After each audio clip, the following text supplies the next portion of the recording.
श्रीमद् भगवद गीता के पास आपके हर प्रश्न का उत्तर है। चाहे आपकी कोई भी परेशानी हो, कोई भी इच्छा हो, श्रीमद् भगवद गीता आपके हर प्रश्न का उत्तर देती है, आपकी हर समस्या का हल देती है। चाहे वो परेशानी आपके मन की हो या धन की हो या आपके शरीर की हो या आपके रिश्तों की हो, आपको अपनी हर समस्या का उत्तर श्रीमद् भगवद गीता में जरूर मिलेगा। आज हम उसी श्रीमद् भगवद गीता के ऐसे 11 अनमोल उपदेश आपको बताएंगे जो आपकी पूरी जिंदगी बदल देंगे। बस आप इन बातों को वीडियो के अंत तक ध्यान से सुनिए। जो भी व्यक्ति इस वीडियो को अंत तक सुनेगा, उसे अपनी जिंदगी, उसे अपनी हर परेशानी का हल अवश्य मिलेगा।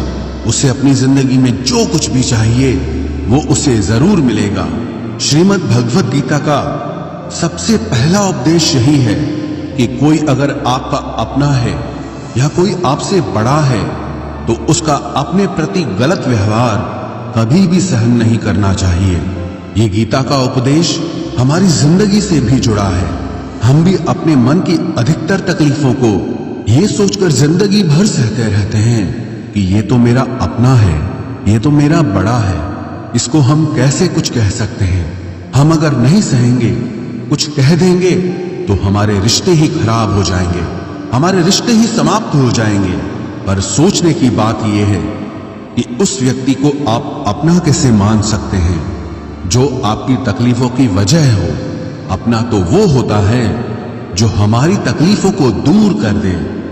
तो गीता का ये उपदेश है कि किसी को भी अपना फायदा मत उठाने दो, किसी को भी खुद पर जुल्म मत करने दो, क्योंकि आप जितना सहेंगे लोग आपको उतना सहने के लिए और मजबूर करेंगे। गीता का पहला अध्याय जिसका नाम अर्जुन विषाद योग और दूसरा अध्याय जिसका नाम सांख्य योग है, उसके आरंभ में अर्जुन ने श्री कृष्ण के आगे अपना दुख प्रकट किया है कि हे केशव, मैं कौरवों से कैसे युद्ध कर सकता हूं। ये सब तो मेरे अपने ही हैं। मैं कैसे भीष्म पितामह और द्रोणाचार्य से युद्ध करूंगा, क्योंकि वो दोनों मेरे पूजनीय हैं। इसलिए इन गुरुजनों को मारने से तो अच्छा है मैं भिक्षा के अन्न को खाकर अपने जीवन का गुजारा करूं। और जिन कौरवों से मैं युद्ध करने जा रहा हूं, वो सब धृतराष्ट्र के पुत्र मेरे भाई ही हैं, मेरे अपने ही हैं। इन सबको मारने से अच्छा है कि मैं सन्यासी बन जाऊं। तो श्री कृष्ण ने अर्जुन से कहा कि यहां कौन अपना है और कौन पराया है।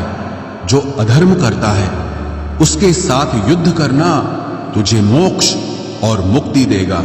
तू अपने इस मन के मोह को त्याग दे, नहीं तो सारा जग तेरी निंदा ही करेगा, तुझे डरपोक कहेगा। बात अपने पराये की नहीं है, बात धर्म और अधर्म की है, बात सही और गलत की है। अगर तू गलत को सहेगा, उसका अंत नहीं करेगा, तो गलत करने वाले को और बल मिलेगा, वो और भी गलत करेगा। इसीलिए मन के मोह को त्याग करके तू युद्ध कर। महाभारत की एक और कहानी भी है। जब अर्जुन के पुत्र अभिमन्यु की युद्ध में मृत्यु हो जाती है, तब अर्जुन बहुत दुखी होता है, रोने लगता है। वो श्री कृष्ण से कहने लगा कि मेरा पुत्र अभिमन्यु मर गया है, मैं ये दुख बिल्कुल भी सहन नहीं कर सकता, मैं भी अपने आप को समाप्त कर लूंगा। फिर भगवान श्री कृष्ण उसे आत्माओं के लोक में लेके गए, जहां अभिमन्यु आनंद से बैठा हुआ था, क्योंकि उसने क्षत्रियोचित व्यवहार किया, इसलिए उसे उत्तम पद की प्राप्ति हुई। जब अर्जुन अभिमन्यु के पास रोते रोते पहुंचा, अपने पुत्र को देखकर अर्जुन बहुत प्रसन्न हुआ।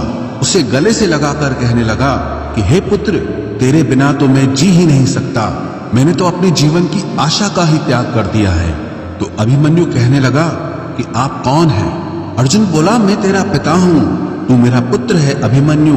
तो अभिमन्यु कहने लगा कि कौन पिता कौन पुत्र, मेरे हजारों जन्म हुए हैं, किसी जन्म में आप मेरे पिता बनते हैं और किसी जन्म में मैं आपका पिता बनता हूं।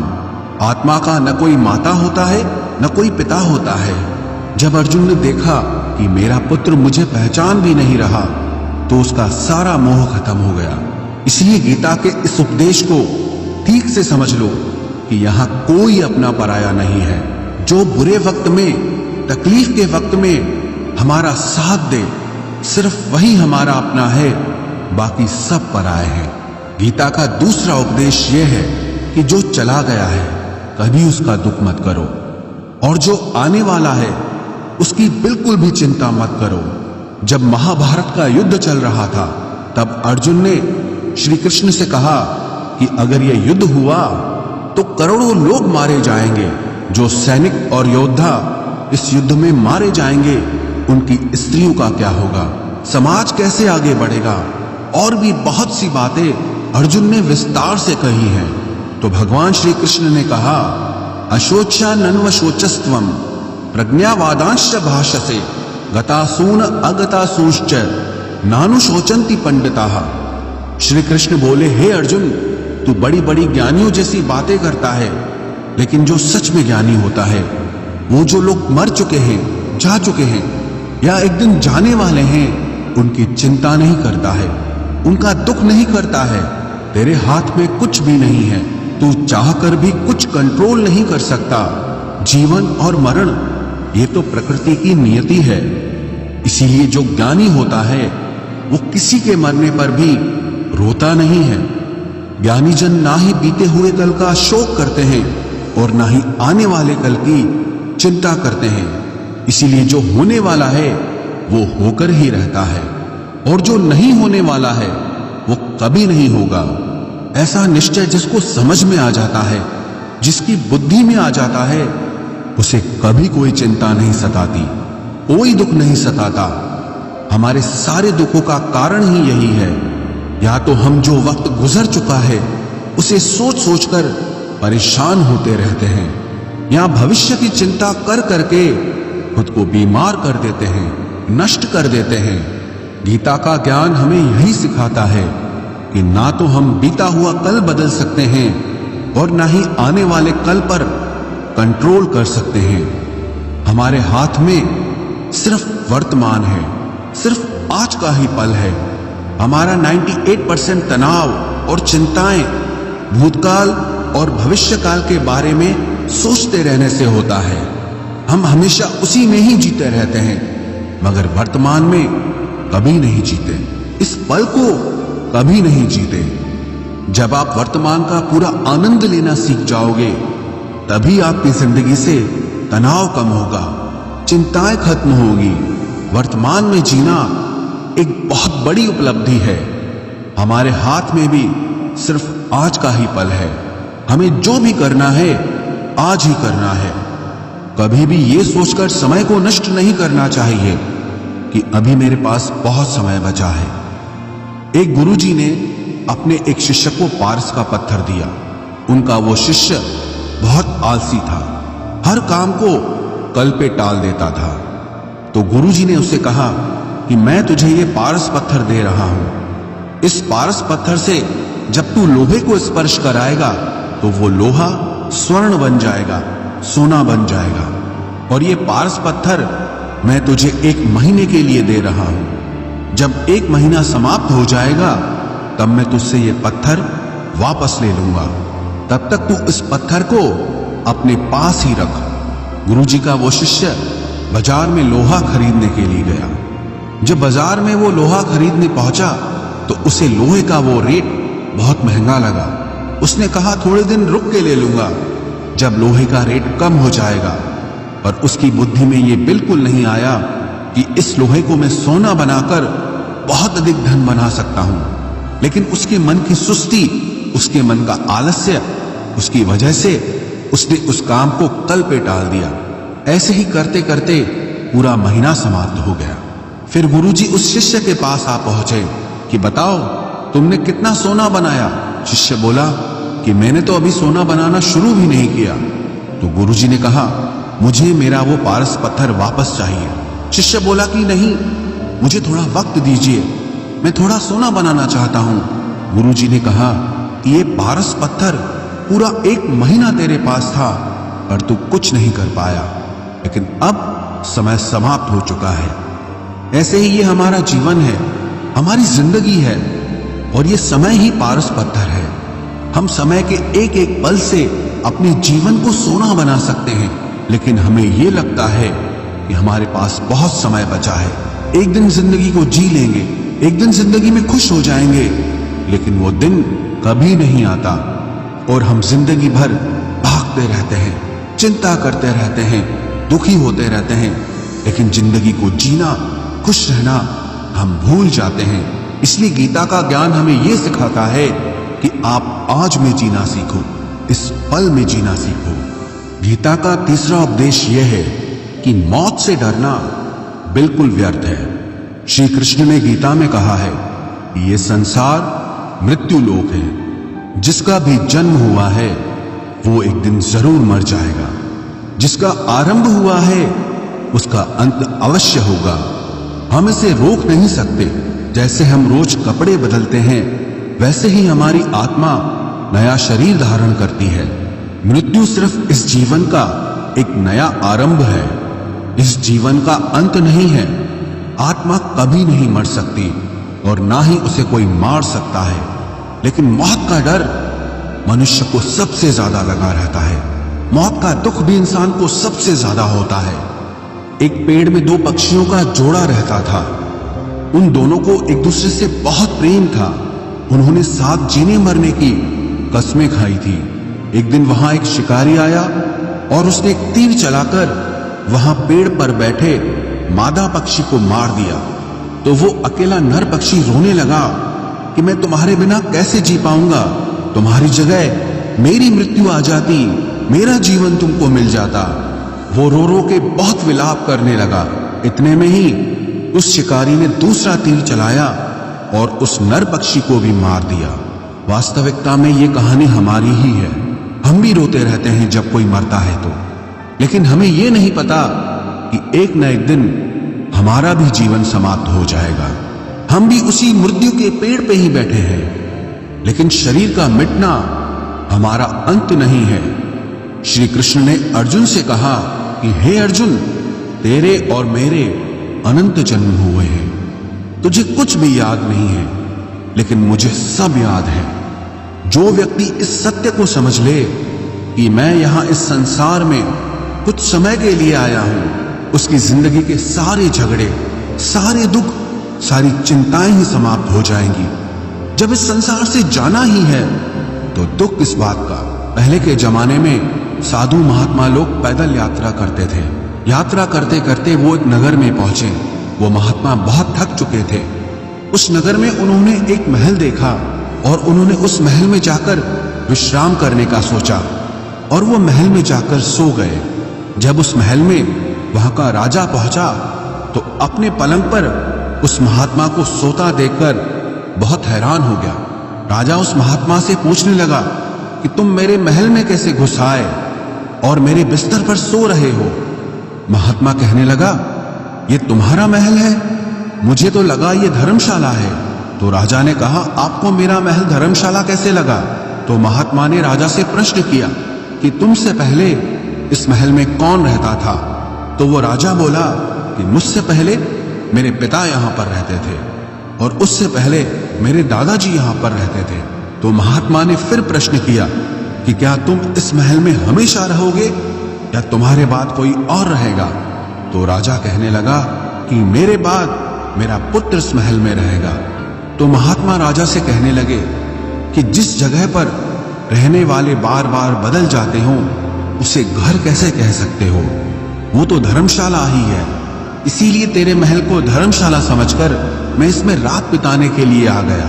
धर्मशाला जान जग को, जीव सब मेहमान है, मोह किससे मत करो, सब स्वप्न का सामान है। यदि हम भी इस बात को समझ लें कि हम यहाँ कुछ समय के लिए आए हैं, आनंद करने के लिए आए हैं, खुश रहने के लिए आए हैं, तो हमारे सारे दुख ही समाप्त हो जाएं। जब हम अपना मोह यहाँ जमा लेते हैं, अपना दावा यहाँ जमा लेते हैं कि ये मेरा है, इसे मैं छोड़ नहीं सकता, इसके बिना मैं जी नहीं सकता, तो हमारा जीवन दुखों से भर जाता है। इसलिए जीवन में मृत्यु का भय त्याग करके जीवन का प्रतिपल आनंद लेना चाहिए। गीता का चौथा उपदेश, मन और विचारों को कंट्रोल किए बिना जीवन में कभी शांति और सुकून मिलने वाला ही नहीं है। अर्जुन ने श्री कृष्ण से कहा कि मेरा मन सही गलत सब कुछ जानता है, फिर भी मेरे विचार और मेरा मन मुझसे कंट्रोल नहीं होता। मैं जो करना चाहता हूं वो कर नहीं पाता हूं, और जो नहीं करना चाहता हूं वो मेरा मन मुझसे जबरदस्ती करवाता है। इसीलिए मैं बेचैन हो गया हूं, मुझे शांति प्राप्त नहीं हो रही। तो श्री कृष्ण ने अर्जुन से कहा, उसके लिए तुझे अपने मन और विचारों से डिटैच होकर अपने मन और विचारों को सही दिशा में ले जाने की प्रैक्टिस करनी होगी, अभ्यास करना होगा। और ये एक दिन का काम नहीं है। जब तक तू अपने मन और विचारों की गुलामी का त्याग नहीं करता, तब तक तुझे जीवन में कभी शांति नहीं मिलेगी। एक राजा था, वो बहुत बेचैन और परेशान रहता था। एक दिन वो अपने गुरुजी के पास गया और उनसे कहने लगा कि मेरा मन बहुत बेचैन है, मैं बहुत परेशान हूं, मैंने पूरे संसार को जीत लिया है, सब कुछ है मेरे पास, पर मैं खुश नहीं हूं, मेरे मन में सुकून नहीं है, शांति नहीं है। तो गुरुजी ने राजा से कहा कि तुम्हारे नगर में अगर कोई ऐसा व्यक्ति है जिसने सुकून को प्राप्त कर लिया है, शांति को प्राप्त कर लिया है, तुम उसका एक बार कुर्ता पहन लो तो तुम्हारे जीवन में भी शांति आ जाएगी। राजा बहुत प्रसन्न हो गया कि ये तो बहुत आसान काम है। वो अपने राजमहल में आया और राजसभा में वो सबसे कहने लगा कि आप लोगों में से जो भी शांत हो चुका हो, जिसे सुकून मिल गया हो, वो अपना कुर्ता मुझे दे दे। वो बदले में जितना भी धन मांगेगा मैं उसे दे दूंगा। सब लोग एक दूसरे का मुंह देखने लगे। पैसों का लालच आया, लेकिन सबको एक दूसरे की सच्चाई पता थी, क्योंकि किसी की जिंदगी में भी शांति और सुकून नहीं था। सब अपना सर झुकाकर वहां पर खड़े हो गए। फिर उस राजा ने पूरे नगर में ढिंढोरा बटा दिया कि जिसे भी शांति प्राप्त हो चुकी हो, सुकून प्राप्त हो चुका हो, वो मेरे पास आकर अपना कुर्ता दे दे।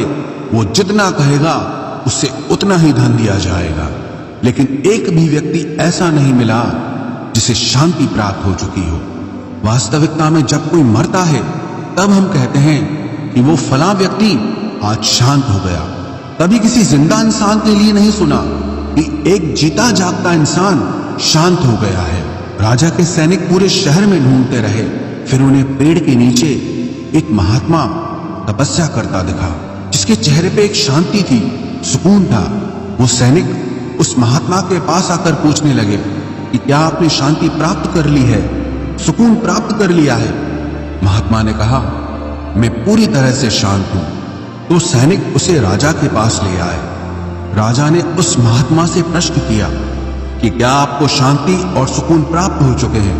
वो महात्मा कहने लगे, महाराज, मैं पूरी तरह से शांत हूं, मुझे कोई चिंता नहीं, मुझे किसी चीज की लालच नहीं, मुझे कोई इच्छा नहीं है।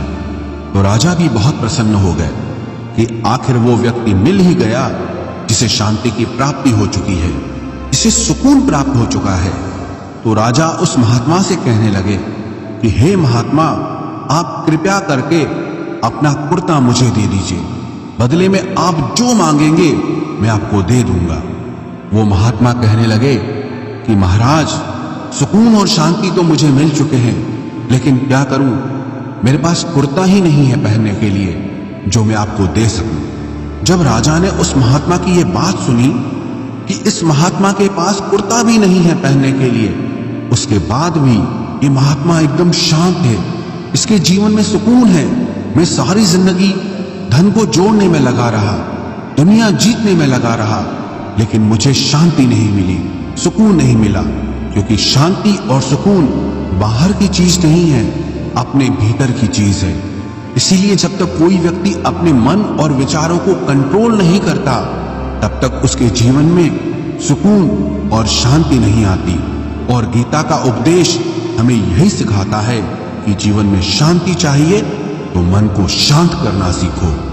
गीता का 5वां उपदेश यह है कि वासना, क्रोध और लालच सर्वनाश का कारण है, नरक का द्वार है। जिस भी मनुष्य में ये 3 अवगुण होते हैं, वो हमेशा दूसरों को दुख पहुंचाकर अपने ही सुख और स्वार्थ की पूर्ति करता रहता है।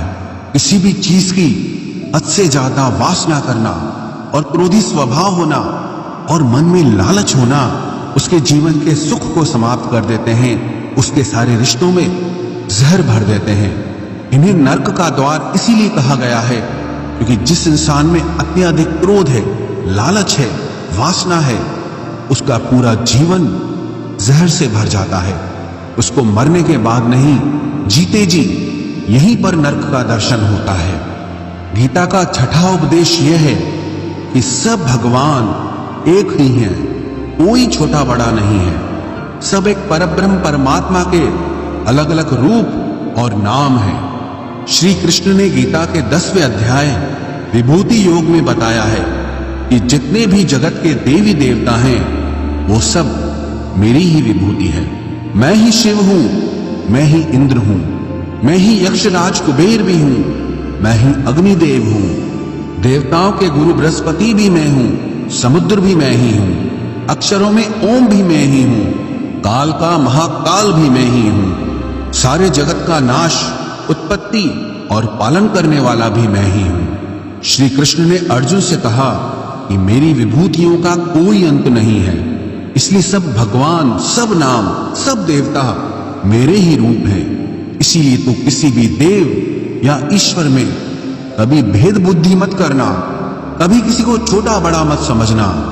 और गीता का उपदेश हमें यह सिखाता है कभी भी किसी दूसरे के इष्ट को छोटा नहीं समझना चाहिए या इस बात पर झगड़े फसाद नहीं करने चाहिए कि कौन बड़ा है और कौन छोटा है।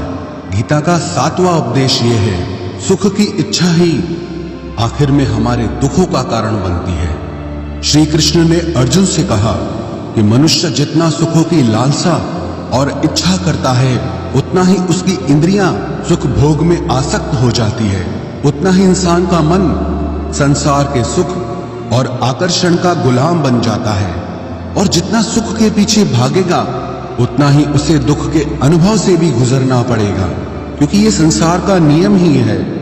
जो चीजें शुरू में मन को बहुत आकर्षित करती हैं बाद में बहुत दुख देती हैं, और जो चीजें शुरू में मुश्किल लगती हैं, कठिन लगती हैं, बाद में हमें बहुत काम आती हैं। गीता का 8वां उपदेश यह है, जो भी मनुष्य दुनिया के सारे सहारे छोड़कर सिर्फ भगवान को ही अपना सहारा मान लेता है, उसकी हर जरूरत वो ईश्वर पूरी करता है, उसकी हर प्रकार से रक्षा वो परमात्मा ही करता है। अनन्याश्चिन्तयो माम ये जनाः पर्युपासते तेषां नित्याभियुक्तानां योगक्षेमं वहाम्यहम्। जो भी व्यक्ति मुझे ही अपना सहारा मानता है उसका योगक्षेम मैं वहन करता हूं। योगक्षेमं वहाम्यहम् अर्थात जो चीज नहीं मिली है उसकी प्राप्ति कराना उसका नाम योग है, और जो चीज जीवन में मिली हुई है उसकी रक्षा करना उसका नाम क्षेम है। तो श्री कृष्ण कहते हैं जो मुझ पे डिपेंड हो जाते हैं उनको जो चाहिए वो मैं जरूर देता हूं और उनकी हर प्रकार से मैं रक्षा भी करता हूं। गीता का 9वां उपदेश यह है कि इस संसार में हमारा कुछ भी नहीं है। गीता सार में आपने कई बार सुना होगा कि तुम्हारा क्या गया जो तुम रोते हो, तुम क्या लाए थे जो तुमने खो दिया, तुमने क्या पैदा किया जो नष्ट हो गया, तुमने जो लिया यहीं से लिया, जो कुछ भी दिया यहीं पर दिया। जो आज तुम्हारा है कल किसी और का होगा, क्योंकि परिवर्तन इस संसार का नियम है। कल तक जिसके बिना आप जी नहीं सकते थे आज उनसे कोई रिश्ता ही नहीं है, बातचीत तक नहीं है। कहां गए वो जीवन भर के सारे रिश्ते, वो सारे मित्र जो साथ जीने मरने की बातें करते थे, आज पता भी नहीं कि वो लोग कहां चले गए।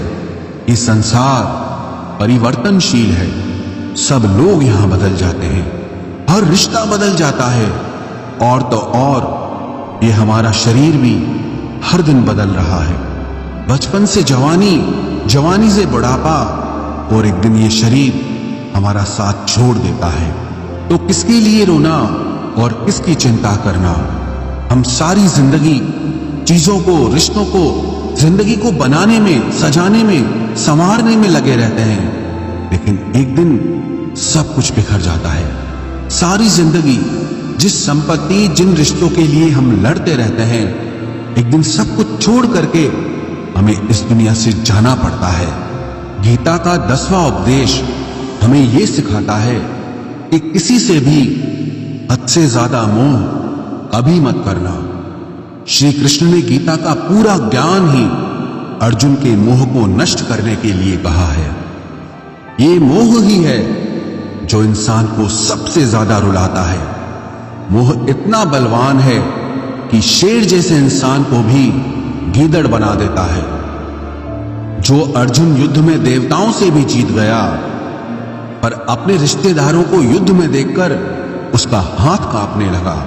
वो बोला, हे केशव, मेरे हाथ में धनुष पकड़ने की ताकत भी नहीं बची है, मेरे हाथ कांप रहे हैं, मैं युद्ध नहीं कर पाऊंगा।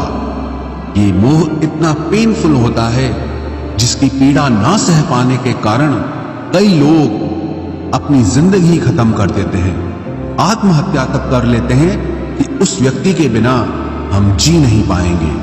जीवन में किसी से भी हद से ज्यादा मोह करोगे तो जीवन भर पीड़ा का ही सामना करना पड़ेगा। जो व्यक्ति अपने मोह से बाहर नहीं आता, उसका सब कुछ उससे छिन जाता है, उसकी सारी खुशी खत्म हो जाती है। इसीलिए गीता का ज्ञान बार बार यही सिखाता है कि अपने मन के मोह को त्याग करके आप बलवान बनो, बुद्धिमान बनो, सत्य के दर्शन करो कि वास्तविकता क्या है। क्योंकि हमारा मोह हमें हमेशा झूठ ही दिखाता है, झूठ पे ही विश्वास दिलाता है और दिल में झूठी उम्मीदें जगाता है। और ये ही हमारे दुखों का सबसे बड़ा कारण है। हम ही मोह कर लेते हैं, हम ही लोगों से उम्मीदें लगा बैठते हैं, पर वास्तविकता बिल्कुल अलग होती है। लोग वैसे नहीं होते जैसे हम मान लेते हैं, जैसा हम समझ लेते हैं।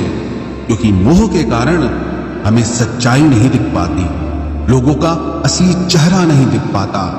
इसीलिए गीता का उपदेश हमें यह सिखाता है कि जीवन में अगर आनंद और प्रसन्नता से रहना है तो किसी में भी हद से ज्यादा मोह कभी मत करना। गीता का 11वां उपदेश ये है कि इस दुनिया में अगर आए हो तो दुख तो मिलेगा ही मिलेगा। दुख से कभी घबराना मत, दुख से कभी डरना मत। श्री कृष्ण ने गीता में कहा है कि ये संसार दुखालयम अशाश्वतम है, अर्थात ये संसार दुखों का घर है। जैसे औषधालय में औषधि मिलती है, पुस्तकालय में पुस्तकें मिलती है, चिकित्सालय में चिकित्सा होती है, वैसे इस संसार को भी श्री कृष्ण ने एक नाम दिया है, दुखालय, जहां पर दुख मिलता हो। दुख तो यहां हर किसी के जीवन में आता ही है, लेकिन अगर दुख आया है तो सुख भी आएगा। इसीलिए दुख से कभी डरना नहीं चाहिए, क्योंकि ये संसार दुखालय भी है और अशाश्वत भी है। अशाश्वत का मतलब यही होता है कि यहाँ परमानेंट कुछ भी नहीं है, यहाँ सब कुछ बदल जाता है। दुख सुख में बदल जाता है और सुख दुख में बदल जाता है।